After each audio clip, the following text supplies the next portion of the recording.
میرے دوستو، اللہ تبارک و تعالی کے بعد اگر کوئی ذات ایسی ہے جس کی تعریف و توصیف بیان کی جائے تو وہ ہے ہم غریبوں کے غم گسار سید ابرار و اخیار شہنشاہ بطحا تاجدار مدینہ احمد مجتبی فخر موجودات سرور کائنات مکہ کے در یتیم عبداللہ کے لخت جگر آمنہ کے نور نظر حسن حسین کے نانا جان فاطمہ کے ابا جان محمد رسول اللہ صلی اللہ علیہ وسلم کی ذات اقدس ہے۔ تو آئیے انہی کی شان میں نذران عقیدت پیش کرنے کے لیے میں ایک ایسے شاعر کو دعوت سخن دیتا ہوں جو کبار شاعر میں شمار ہوتے ہیں، جو ہمارے علاقے سیمنچل کے مشہور شاعر ہیں، جن سے میری مراد جناب ہارون رشید غافل صاحب ہے۔ میں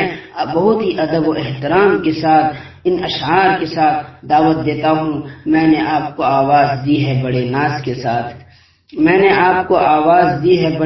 کے ساتھ، آپ بھی اپنی آواز کو ملا دو میری آواز کے ساتھ۔ جناب ہارون رشید غافل صاحب، مائک